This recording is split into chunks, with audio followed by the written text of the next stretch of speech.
The photograph shouldn't exist.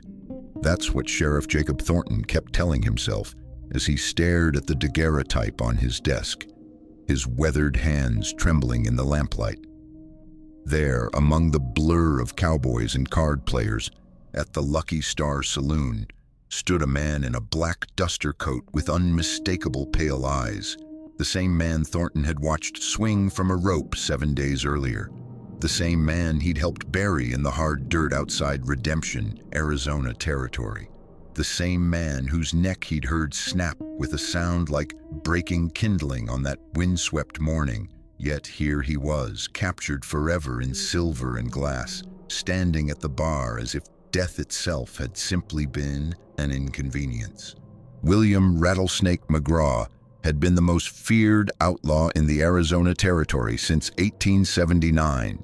His gang had robbed 17 banks, killed at least 9 men, and burned a path of destruction from Tucson to Tombstone. McGraw himself was a tall, lean figure with eyes the color of a winter sky, cold, pale, and merciless. The Mexicans in the border towns called him El Fantasma, the ghost, because he seemed to vanish into thin air after every robbery, leaving nothing but bodies and empty safes in his wake. But every man's luck runs out eventually, even the devil's own. On the morning of March 3rd, 1882, a posse led by Sheriff Thornton finally cornered McGraw at an abandoned mining camp 15 miles north of Redemption. The shootout lasted nearly 2 hours. When the gun smoke cleared, 3 of McGraw's gang lay dead in the dust, and Rattlesnake himself had taken a bullet to the shoulder. He'd surrendered with that eerie calm he was known for, his pale eyes never showing a flicker of fear. The trial was swift. Judge Cornelius Blackwood, a stern man with a reputation for harsh justice, sentenced McGraw to hang within the week. The judge's only son had been killed during one of McGraw's bank robberies, and everyone in that courtroom knew there would be no mercy. McGraw had smiled when the sentence was read. It wasn't a happy smile or a defiant one. It was something else entirely, something that made the people in the courtroom shift uncomfortably in their seats. "Death and I," he'd said in that gravelly voice of his, "we got an understanding." March 10th, 1882, dawned cold and gray. A storm was rolling in from the west, bringing with it the smell of rain and electricity that made horses nervous and dogs howl. The whole town of Redemption turned out for the hanging, nearly 300 people crowding around the scaffold that had been erected in the town square. Sheriff Thornton led McGraw up the 13 steps to the platform. The outlaw was dressed in black, as always, and he refused the hood they offered him. He wanted to look death in the face, he said, wanted to see what was coming. Pastor Ezekiel Holcomb, a rotund man with kind eyes and a voice like distant thunder, stood beside the condemned man and asked if he wanted to make peace with his maker. McGraw had laughed, a dry, rasping sound like wind through dead leaves. "Preacher," he'd said, his pale eyes scanning the crowd, "the only maker I ever knew was Samuel Colt, and I made my peace with him a long time ago." Then he'd turned those unsettling eyes on Sheriff Thornton. "I'll be seeing you again, Sheriff, real soon. That's a promise you can take to the bank." The words had sent a chill down Thornton's spine, but he'd nodded to the hangman anyway. Silas Creedy, the hangman, was a professional brought in from Yuma, a small man with careful hands who took pride in his work. He'd fitted the noose around McGraw's neck with practiced efficiency, adjusted the knot behind the left ear, and stepped back. Judge Blackwood had given the signal. The trapdoor dropped. McGraw fell. The crack of his neck breaking had echoed across the silent square like a gunshot. His body had jerked once, twice, then hung still, swaying slightly in the wind. Dr. Nathaniel Winters had climbed the scaffold after the required time and pronounced William Rattlesnake McGraw dead at 10:47 in the morning. They'd left him hanging for an hour, as was the custom, to make sure the job was done proper. Then they'd cut him down, loaded him into a pine coffin, and buried him in the barren plot outside town where they put outlaws and strangers. Sheriff Thornton had watched them shovel dirt over the coffin himself, making sure it was done right. That should have been the end of it. Josiah Pemberton arrived in Redemption on the afternoon of March 16th, driving a wagon filled with photographic equipment. He was an itinerant photographer, traveling from town to town throughout the territories, capturing images of the changing West. Tall and thin with a shock of white hair despite being only 40 years old, Pemberton had a nervous energy about him and hands stained permanent brown from developing chemicals. He'd set up his equipment in the Lucky Star Saloon the next evening, March 17th, offering to take photographs of anyone willing to pay $2. The process was slow and required everyone to hold perfectly still for nearly 30 seconds, but novelty was a rare commodity in Redemption, and the saloon was packed with cowboys, miners, and townspeople, eager to have their image captured for posterity. Pemberton worked methodically, disappearing beneath his black cloth, adjusting his lenses, coating his glass plates with collodion, and orchestrating his subjects into position. The saloon's owner, a former riverboat gambler named Marcus Lucky Devereaux, insisted on having a photograph of his full establishment, patrons and all. It would be good for business, he claimed, to show how popular the Lucky Star had become. So at precisely 9:30 that night, Pemberton had set up his camera on its tripod near the entrance, and everyone in the saloon had frozen in place. Cowboys at the poker table held their cards steady. Men at the bar stopped mid-drink. Even Rosalie Hawthorne, the saloon's most popular singer, had held still on the small stage, her red dress blazing in the lamplight. The flash powder had ignited with a brilliant burst of light and a cloud of acrid smoke. Pemberton had disappeared under his cloth to retrieve the plate, then packed up his equipment with the promise to return the next day with the developed photograph. The revelation. True to his word, Pemberton had returned the following afternoon with the image. He'd pinned it to a board outside the Lucky Star, and soon a crowd had gathered to marvel at this frozen moment of their lives. Men pointed themselves out, laughing at how serious they looked. Women giggled at their poses. Children pressed close, fascinated by the magic of seeing their world rendered in shades of gray. Then someone had screamed. It was Clara Whitmore, the schoolteacher, her face gone white as fresh snow. She was pointing at the photograph with a shaking hand, unable to form words. Others followed her gaze, and the excited chatter died like a candle flame in a sudden wind. There, at the far end of the bar, standing between a miner named Hodge Tucker and a cowboy called Slim Morrison, was a tall figure in a black duster coat. His face was slightly blurred as if he'd moved during the exposure, but those eyes, those pale, cold eyes, were unmistakable. It was William Rattlesnake McGraw, dead and buried for 7 days, standing at the bar of the Lucky Star Saloon. The crowd had erupted in confusion and fear. Some claimed it was impossible, a trick of light and shadow. Others swore they could see the outline of the rope burn on his neck. A few of the more superstitious crossed themselves and backed away from the photograph, as if it might reach out and grab them. Sheriff Thornton had pushed through the crowd and torn the photograph down, marching directly to Pemberton's room at the boarding house. The photographer had been packing his equipment, clearly disturbed by the reaction to his work. There must be some explanation, Pemberton had insisted, his hands shaking as he cleaned his lenses. Perhaps someone who resembled the deceased. The exposure time was long. Movement can create strange effects. Light can play tricks. But Thornton had been at the hanging. He'd watched McGraw die. And he'd been in the Lucky Star Saloon that night, had held still for the photograph himself. He was visible there in the image, standing near the door.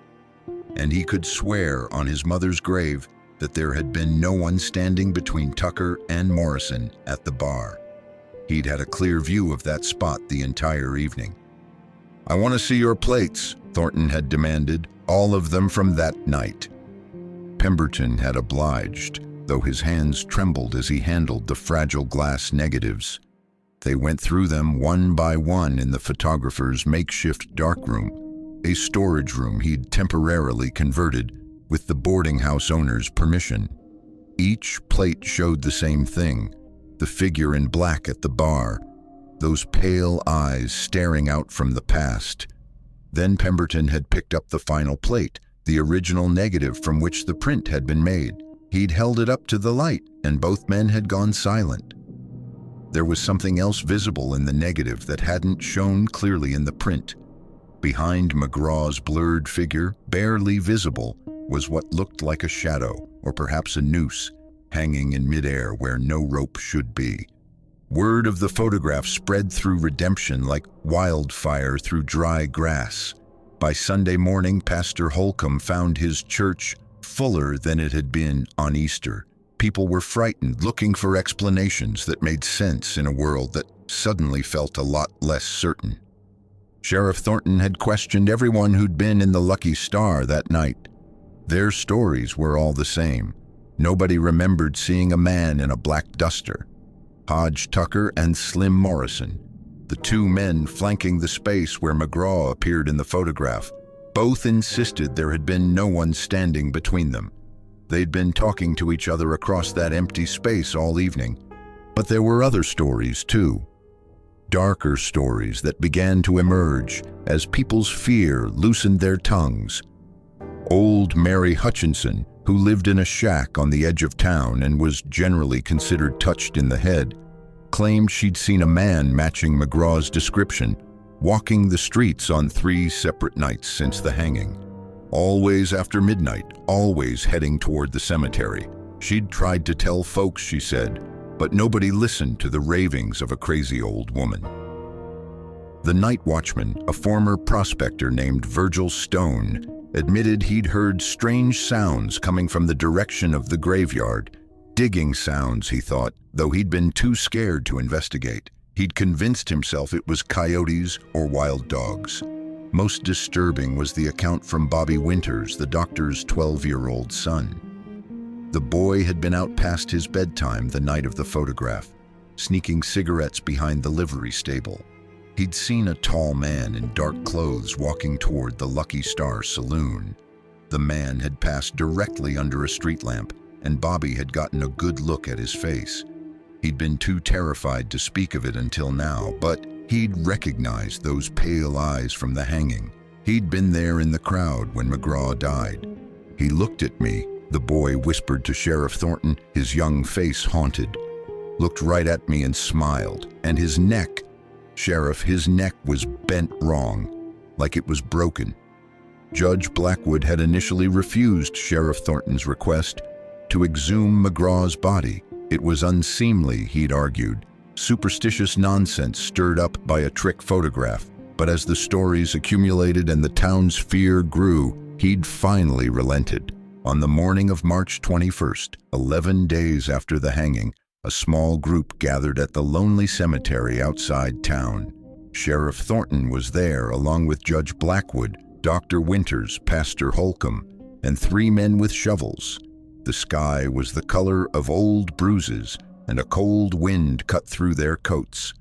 They'd marked McGraw's grave with a simple wooden cross, bearing his name and the date of his death. The ground was still soft from the recent burial. It didn't take the men long to reach the coffin. The sound of shovels striking pine made Sheriff Thornton's stomach turn. He'd seen plenty of death in his years wearing a badge, but there was something deeply wrong about disturbing a grave, something that went against the natural order of things.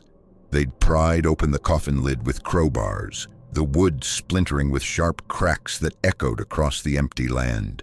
Dr. Winters had leaned in first, then stumbled backward, his face drained of color.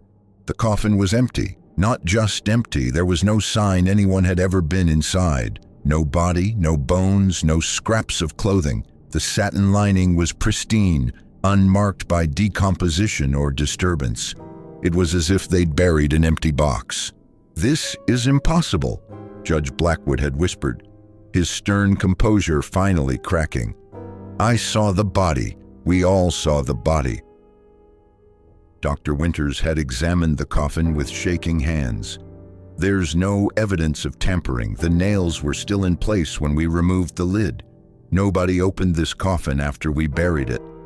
Pastor Holcomb had begun to pray, his voice rising and falling in desperate supplication, but his prayers sounded hollow in that desolate place, swallowed by the wind and the vast, empty sky. Sheriff Thornton had returned to his office and spread out every document related to Rattlesnake McGraw across his desk. Wanted posters, witness statements, reports from other lawmen. He was looking for something, though he couldn't have said what. He'd found it in a yellowed telegram from a marshal in New Mexico Territory. 3 years earlier, McGraw had been arrested there on suspicion of murder. They'd held him in jail for 2 weeks, but the witnesses had changed their stories. They'd seemed terrified, the marshal had written, and one of them had said something strange. "You can't hold a man who's already dead." There were other incidents too once Thornton started looking. A sheriff in Colorado who'd reported shooting McGraw point blank in the chest during a robbery, only to have the outlaw disappear while the lawman reloaded. A bounty hunter in Texas who'd tracked McGraw to an abandoned mission and found nothing but the outlaw's clothes arranged around a pile of ashes that smelled of sulfur. The more Thornton had read, the more a terrible pattern had emerged. McGraw wasn't just lucky, he wasn't just clever. There was something fundamentally wrong about the man, something that had been wrong for a long time. The most chilling account had come from an old Chiricahua medicine man named Running Wolf, who'd been quoted in a report from Fort Apache. The medicine man had claimed that McGraw was a skinwalker, a witch who'd traded his humanity for dark power. According to the legend, such beings couldn't truly die, not by ordinary means. They could be killed, but they always came back, drawn by the places they'd died and the people who'd killed them. "I'll be seeing you again, Sheriff, real soon." McGraw's last words echoed in Thornton's memory, and suddenly they sounded less like a threat and more like a promise, a curse. The incidents had started small, tools going missing from the livery stable, strange scratching sounds in the walls of the boarding house, horses going wild in their stalls for no apparent reason. Then Lucky Devereaux had found a message carved into the bar at the Lucky Star, crude letters cut deep into the wood. "I came back." People started leaving Redemption. First a trickle, then a steady stream. The schoolteacher, Clara Whitmore, had been one of the first to go, taking the morning stage to Tucson and vowing never to return. The miner, Hodge Tucker, had packed up his claim and headed north to Colorado. Within a month, nearly a third of the town's population had fled. Those who remained barricaded themselves indoors after dark. The saloons closed early. Even the Lucky Star, once the liveliest establishment in the territory, was empty by sunset. People painted crosses on their doors and kept their lamps burning all night, as if light alone could hold back whatever walked in the darkness. Sheriff Thornton had tried to maintain order, but how could you fight something that shouldn't exist? He'd organized patrols, but his deputies were deserting him one by one. He'd sent telegrams to neighboring towns asking for help, but word of Redemption's curse had spread, and no lawman wanted any part of it. Then, on the night of April 15th, exactly 1 month after Pemberton's photograph had been taken, Rattlesnake McGraw came for the judge. Thornton had heard the screaming from his office and run toward the judge's house with his gun drawn. He'd found Judge Blackwood in his study, backed into a corner, his face a mask of terror. Standing in the center of the room, illuminated by the lamplight, was McGraw. He looked exactly as he had in life, tall and lean in his black duster, those pale eyes glinting with something that might have been amusement. But his head tilted at an unnatural angle, and when he smiled, Thornton could see the rope burns on his neck, black and raw as if freshly made. "Evening, Sheriff," McGraw had said, his voice the same gravelly rasp. "Told you we'd be seeing each other again." Thornton had emptied his revolver into the figure. All 6 shots hit their mark. He was certain of that, but McGraw hadn't fallen. The bullets had seemed to pass right through him, punching holes in the far wall. The outlaw had just smiled wider, his broken neck creaking as he turned his head. Then he'd looked at Judge Blackwood, and the judge had made a sound no human throat should be able to produce, a scream of absolute existential terror. By the time Thornton had reloaded, both McGraw and the judge had vanished. They'd found Judge Blackwood the next morning, hanging from the same scaffold where McGraw had died, though no one could explain how he'd gotten there. His neck was broken, just like the outlaw's had been, but his eyes were open, and in them was an expression of such profound horror that Dr. Winters had closed them before anyone else could see. Josiah Pemberton had left Redemption the day after discovering McGraw in his photograph, but the curse had followed him. Thornton learned this from a newspaper article sent by a colleague in Santa Fe. The photographer had made it as far as New Mexico before his luck ran out. He'd been found in his hotel room surrounded by broken glass plates and spilled chemicals. Every photograph he'd ever taken had been methodically destroyed, as if he'd gone mad and torn apart his life's work. But it was the final image that had been found clutched in his dead hands that made Thornton's blood run cold. It was a self-portrait taken in a mirror. Behind Pemberton's terrified reflection stood a tall figure in a black duster with pale, cold eyes and a broken neck, and in the bottom corner of the photograph someone had scratched 2 words, "I see you." Redemption became a ghost town within 6 months. The last residents had packed up and left by October of 1882, abandoning their homes and businesses as if fleeing a plague. Sheriff Jacob Thornton had been among the last to go, though he'd left his badge on his desk and rode out of town without looking back. The Lucky Star Saloon had remained standing for years, gradually falling into decay. Travelers who passed through the area reported strange things: lights moving in the windows of abandoned buildings, the sound of piano music drifting across the empty streets, and always the unmistakable crack of a rope growing taut.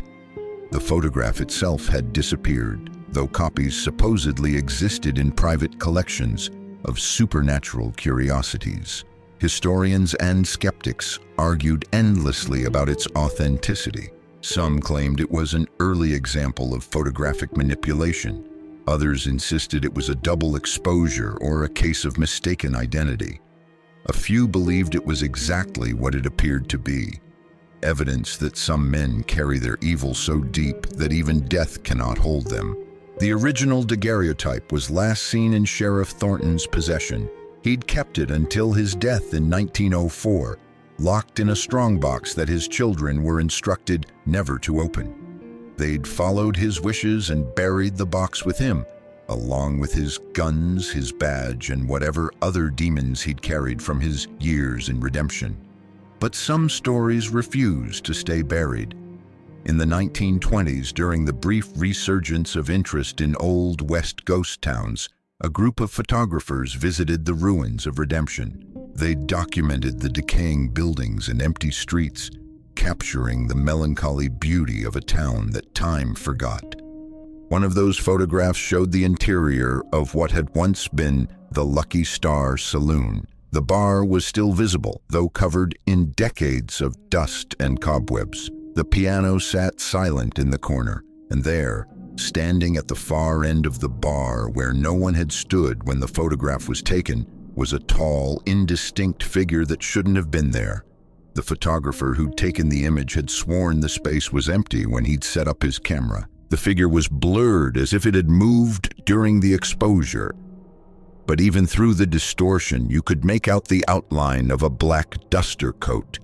And if you looked very carefully, If you studied the photograph under bright light with a magnifying glass, you could just barely make out two pale eyes staring back at you from across the decades, cold and merciless and patient. After all, Death and Rattlesnake McGraw, they had an understanding, and in the immortal words carved into that bar at the Lucky Star, words that remain there still, for anyone brave or foolish enough to look, he came back. He always comes back.